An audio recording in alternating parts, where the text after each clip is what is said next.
ऐसे ही और educational videos पाने के लिए हमारे चैनल को सब्सक्राइब करें और बेल आइकन को भी हिट करें ताकि आपको नए वीडियोस के नोटिफिकेशन मिलते रहें।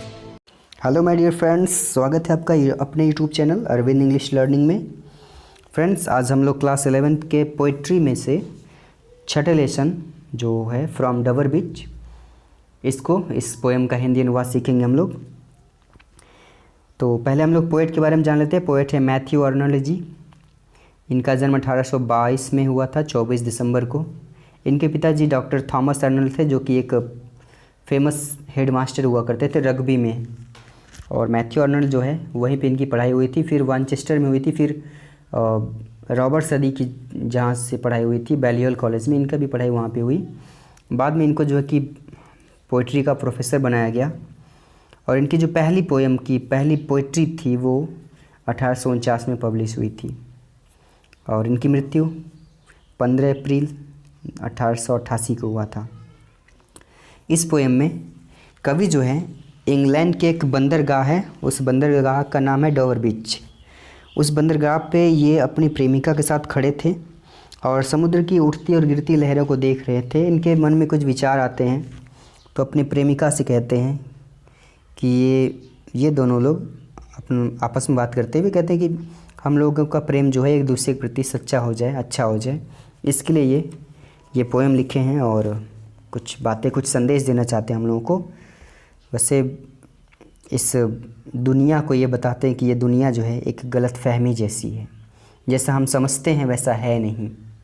इसीलिए जो है वो अपनी प्रेमिका से कहते हैं कि हम लोग एक दूसरे के प्रति सच्चे बन जाएं, ईमानदार बन जाएं, दुनिया की बात छोड़ते हैं। तो आइए सीधा टेक्स्ट पे चलते हैं और एंजॉय करते हैं इस पोएम को। काफ़ी इंटरेस्टिंग, काफ़ी मज़ेदार और आई थिंक लवर्स को ज़्यादा पसंद आएगा ये, और आना भी चाहिए। वैसे सबको पसंद आना चाहिए। चलिए शुरू करते हैं हम लोग। कहते ah love, let us be true to one another, for the world which seems to lie before us like a land of dreams, so various, so beautiful, so new, hath really neither joy nor love nor light nor certitude nor peace nor help for pain, and we are here as on a darkling plain, swept with confused alarms of struggle and fight, where ignorant armies clash by night। कम शब्दों में बहुत बड़ी बातें कह गए हैं इन्हों। तो देखते हैं, कहते हैं कि आह लव, लव यहाँ पे प्यार होता है, लेकिन यहाँ पे प्रेसी अपने प्रेमिका को कहते हैं कि आह लव, हे प्रेसी। लेटस, चलो, बी ट्रू, सच्चे बन जाएं, टू वन अनदर, एक दूसरे के प्रति। कवि अपने प्रेमिका से कहते हैं कि हे प्रेसी, चलो हम लोग एक दूसरे के प्रति सच्चे बन जाएं। क्यों बन जाएं सच्चे? क्योंकि कहते फॉर द वर्ल्ड, फॉर क्योंकि द वर्ल्ड, ये जो दुनिया, ये जो संसार है, विच जो सीम्स लगता है कि टू लाई पड़ा हुआ है, बिफोर अस हमारे सामने, कैसे पड़ा हुआ है? Like a land of dreams, सपनों की दुनिया की तरह। कवि अपनी प्रेमिका से कहते हैं कि हे प्रेसी, चलो हम लोग एक दूसरे के प्रति सच्चे बन जाएं, ईमानदार बन जाएं, क्योंकि ये जो दुनिया है जो कि लगता है कि हमारे सामने सपनों की दुनिया की तरह पड़ा हुआ है, इसमें कहते हैं कि सपनों की दुनिया की तरफ पड़ा हुआ है, और सो वेरियस, इतना विशाल प्रतीत होता है, सो ब्यूटीफुल, इतना सुंदर प्रतीत होता है, सो न्यू, इतना नया प्रतीत होता है। इसमें जो है hath really neither joy nor love nor light, इसमें न तो वास्तव में रियली, न तो वास्तव में जॉय, न तो खुशी है, नॉर लव, न तो प्रेम है, नॉर लाइट, न ही प्रकाश है, नॉर सर्टिट्यूड, न ही किसी बात की निश्चितता है, नॉर पीस, न ही शांति है, नॉर हेल्प फॉर पेन, न ही दर्द में किसी प्रकार की सहायता। एक बार फिर से मैं इसको रिपीट करना चाहूँगा। बोलते हैं कि हे प्रेसी, चलो हम लोग एक दूसरे के प्रति सच्चे बन जाए, ईमानदार बन जाए। क्यों बन जाए? कहते हैं कि for the world which seems to lie before us like a land of dreams, क्योंकि ये जो दुनिया है जो लगता है कि हमारे सामने सपने की दुनिया की तरफ पड़ा हुआ है, इस और so various, so beautiful, so new, लगता है कि बहुत विशाल है, बहुत सुंदर है, बहुत नया है, वास्तव में hath really neither joy nor love nor light nor certitude nor peace nor help for pain, इसमें वास्तव में न तो जॉय, न तो खुशी है, नॉर लव, न ही प्रेम है, नॉर लाइट, न ही किसी प्रकार का प्रकाश है, प्रकाश मतलब ज्ञान से है, नॉर सर्टिट्यूड न तो किसी बात की निश्चितता है, नॉर पीस न ही शांति है, नॉर हेल्प फॉर पेन न ही हमारे दर्द में किसी प्रकार की सहायता है, किसी प्रकार की सहानुभूति भी नहीं है।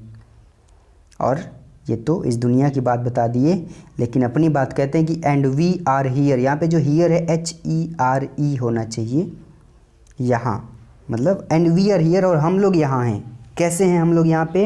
एज, ठीक उस तरह से हम लोग यहाँ पर हैं जिस तरह से डार्कलिंग प्लेन, अंधकार में, प्लेन अंधेरे मैदान में, एक मैदान है, एक समतल मैदान कह सकते हैं, डार्कलिंग अंधेरा, जैसे एक अंधकारमय मैदान में, swept with confused alarms of struggle and fight, मतलब यहीं से अर्थ निकलेगा कि कहते हैं कि एंड वी आर हियर और हम लोग यहाँ पर एज, ठीक उस प्रकार से हैं जिस तरह से डार्कलिंग प्लेन, अंधेरे मैदान में, नीचे की लाइन में लास्ट में लिखा है कि स्ट्रगल एंड फाइट, मतलब संघर्ष करने और फाइट लड़ाई करने के, कन्फ्यूज अलार्म्स भ्रमित करने वाले बिगुल से, स्वेप्ट प्रेरित होकर के, इग्नोरेंट, नीचे लिखा है इग्नोरेंट आर्मीज, अनजाने सिपाही, क्लैश बाय नाइट, अंधेरे में रात को ही क्लैश करते हैं, मारपीट करते हैं, एक दूसरे की जान लेते हैं। ठीक उसी प्रकार से हम लोग भी यहाँ पर हैं।